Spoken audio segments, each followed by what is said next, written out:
Hello, everyone. I'm here today with Alejandra from Fresh Home Cleaning. She's here to talk to us about the differences between cleaning and disinfecting. With everything going on, this is a very important conversation, and I'm so glad she's taking the time to speak with us. So, Alejandra, I'll give it to you to introduce yourself and tell us a little bit more. Sure. Well, thank you, Marcy. I appreciate you reaching out, and I definitely agree with you. So again, my name is Alejandra. I'm with Fresh Home Cleaning. We are a residential commercial cleaning company here in the DMV area, and I think that you have definitely a point right now and needing or our community to know the difference between cleaning and disinfecting a home.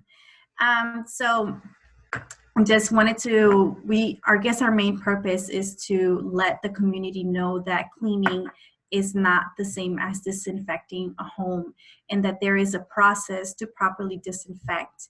So the main thing to remember to disinfect a home is to remember that it's a two-step process. At first, you clean the surface that you're trying to sanitize, and then you want to add the disinfectant. Now, the main things to also keep in mind is that when you're cleaning the surface, you don't need anything fancy. All you need is either an all-purpose cleaner. I know that a lot of things are in stores, they're running out of stock of things. So if you don't have an all-purpose cleaner at the house, you can simply use white vinegar and dilute it with some water, or maybe just a hot warm water on the damp towel to clean that surface. On a microfiber cloth, we always recommend microfiber cloths because they're great for picking up germs and bacteria. Once that surface has been cleaned, then you add the disinfectant. And one thing that I do want to point out is that I think that a lot of people make the mistake of putting the disinfectant and then they just wipe it right off. And it's very important to let it sit for at least 3 to 5 minutes, because that's when the disinfectant is fighting and killing that virus or whatever particle you're trying to get rid of at that point. So just remember, it's very simple, two-step process. First you clean and then you disinfect. After you've let it sit for 3 to 5 minutes, then you just wipe it off with a dry cloth and then you'll be good to go. So we're saying it's a two-step process. So we're saying we got to clean before we can even start disinfecting. Definitely, definitely, yes. You want to make sure you clean before you disinfect. Yeah. And the reason why is because you want to make sure that you get rid of any grease or any grime or any dust or any dirt before you even add the disinfectant, because at that point the surface is clean, ready for the disinfectant to do what it needs to do.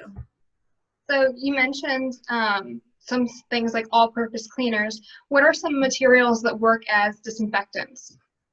Yes, so there are a lot of options. I know that a lot of stores, as mentioned before, are out of stock of a lot of things. So if you do find a disinfectant in the store, just make sure they're registered with the EPA. And those things are included as like Lysol or Pine Sol. Those are great disinfectants. However, if you do have some alcohol in your house and you don't have a store-bought disinfectant, you can definitely use alcohol. Just to be sure that it's at least 70% alcohol, we actually recommend it to be 70% instead of 91 or 99, because at 70% it has more water. So when it's at 91 or 95, if you put it on the surface, it evaporates or it dries off very quickly. So it doesn't allow it to sit for 3 to 5 minutes. But if it's at 70% alcohol, then it's watery enough for it to sit for those 3 to 5 minutes to work. If you don't have alcohol, or if you don't have a disinfectant that's store-bought, but you do have bleach, you're able to do a bleach solution. And it's very simple. It's 4 teaspoons of bleach per quart of water. And just always make sure that the surface that they're going to put bleach on is going to be okay with the bleach. And a quick side note is to anybody in the house to never mix bleach with any cleaning product except for water, which is not a cleaning product, it's just water. Because if you do mix it with the cleaning product, it's going to become toxic at that point. So I can hear your dog in the background there, which leads into my next question. When we're using these very intense chemicals, how can we work to protect our pets from them?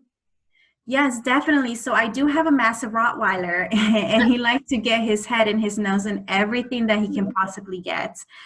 So one of the things that I do to make sure that he's safe at the time that we're disinfecting an area of the home is to keep him completely away of that area, whether that is to crate him or whether that is to put him in the basement with a toy or something that can entertain him during that time, Mhm. and to not let him back into that area until the disinfected is completely dry and clean. So that's how you can keep your dogs safe.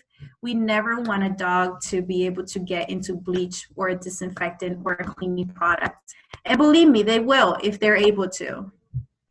Same Yeah, goes for our cats and other animals out there. they're curious. They're very curious and they don't know, you know? Yeah.